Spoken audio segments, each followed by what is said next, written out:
Recorded Books presents an unabridged recording of The Sign of Four by Arthur Conan Doyle, narrated by Patrick Tull.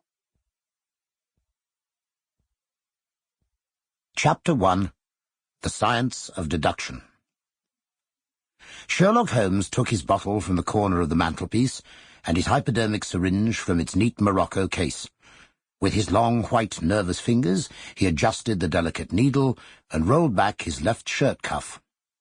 For some little time his eyes rested thoughtfully upon the sinewy forearm and wrist, all dotted and scarred with innumerable puncture marks. Finally he thrust the sharp point home, pressed down the tiny piston, and sank back into the velvet-lined armchair with a long sigh of satisfaction. 3 times a day for many months I had witnessed this performance, but custom had not reconciled my mind to it. On the contrary, from day to day I had become more irritable at the sight, and my conscience swelled nightly within me at the thought that I had lacked the courage to protest. Again and again I had registered a vow that I should deliver my soul upon the subject, but there was that in the cool, nonchalant air of my companion which made him the last man with whom one would care to take anything approaching to a liberty. His great powers, his masterly manner, and the experience which I had had of his many extraordinary qualities, all made me diffident and backward in crossing him. Yet upon that afternoon, whether it was the bone which I had taken with my lunch, or the additional exasperation produced by the extreme deliberation of his manner, I suddenly felt that I could hold out no longer. "Which is it today?" I asked. "Morphine or cocaine?" He raised his eyes languidly from the old black-letter volume which he'd opened. "It is cocaine," he said. "A 7% solution. Would you care to try it?" "No, indeed," I answered brusquely.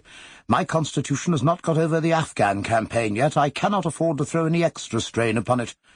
He smiled at my vehemence. "Perhaps you're right, Watson," he said.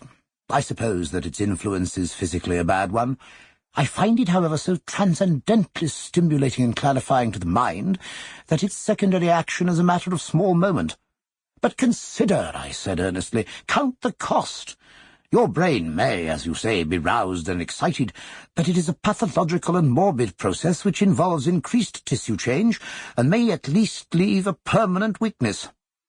You know, too, what a black reaction comes upon you. Surely the game is hardly worth the candle. Why should you, for a mere passing pleasure, risk the loss of those great powers with which you have been endowed? Remember that I speak not only as one comrade to another, but as a medical man, to one for whose constitution he is to some extent answerable." He didn't seem offended. On the contrary, he put his fingertips together and leaned his elbows on the arms of his chair, like one who has a relish for conversation. Sample complete. Ready to continue?